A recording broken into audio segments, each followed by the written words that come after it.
Budget की कोई कमी नहीं। सिर्फ रेल कनेक्टिविटी में 81,000 करोड़ रुपया की योजनाएं अब तक बन चुकी हैं।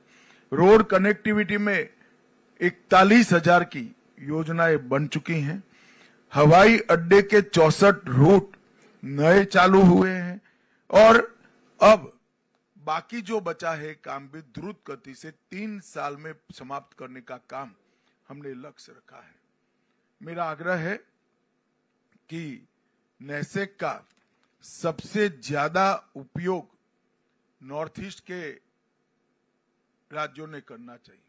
नेसेक की स्थापना भी अटल जी के समय में हुई और टेक्नोलॉजी का उपयोग विषम भौगोलिक परिस्थिति में बसे हुए 8 छोटे छोटे राज्यों को जब तक आपके डेवलपमेंट में टेक्नोलॉजी का उपयोग लेकर आप नहीं जाते हैं, डेवलपमेंट का फोकस तय नहीं कर सकते।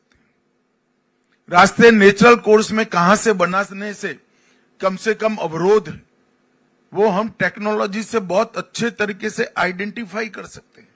वो करते हैं तो रास्ते बनाने का बजट कम से कम 30% कम होता है। बाढ़ से हम ग्रस्त हैं, बाढ़ को डाइवर्ट कर बड़े तालाब बनाकर टूरिज्म, एग्रीकल्चर और बाढ़ से बचना तीनों लक्ष्यों को सिद्ध कर सकते हैं। आसाम ने प्रायोगिक स्तर पर 15 बड़े तालाब बनाए हैं। सभी राज्यों ने ये बाढ़ से निजात पाने के लिए और पानी के स्टोरेज के लिए इसका उपयोग करना चाहिए। आसाम के मॉडल को समझना चाहिए।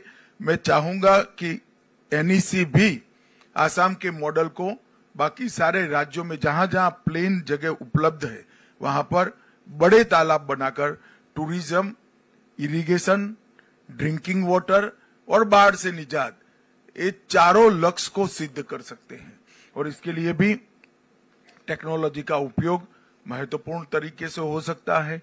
टेक्नोलॉजी के उपयोग से भ्रष्टाचार भी कम होता है और टेक्नोलॉजी से उपयोग से डीबीटी को भी हम आगे ले जा सकते हैं। आज नेसेक की भी मीटिंग है, बहुत सारी चीजें पहले तय हुई हैं। मैं यहां आने से पहले देख कर आया हूं, बहुत अच्छा इम्प्लीमेंटेशन हर राज्यों ने करा है। एक छोड़कर सभी राज्यों के मुख्यमंत्री ने अपनी ऑफिस से ही नेसेक के साथ किसी को जोड़ने का काम किया है। इससे इन कामों को गति मिली है।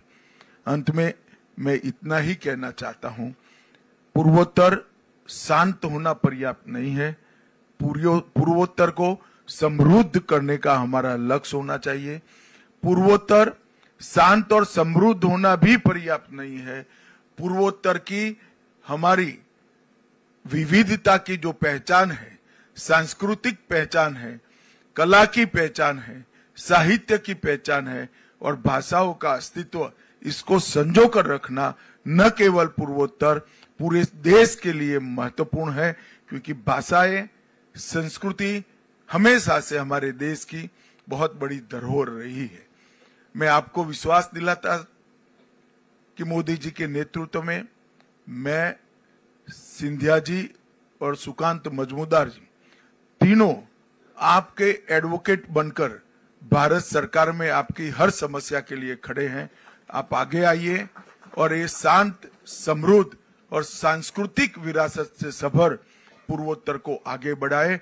और जब 2047 विकसित भारत का लक्ष्य तय होगा, तब मेरी तो मन की एक कल्पना है कि सबसे समृद्ध क्षेत्र अगर कोई हो सकता है तो हमारा पूर्वोत्तर हो सकता है।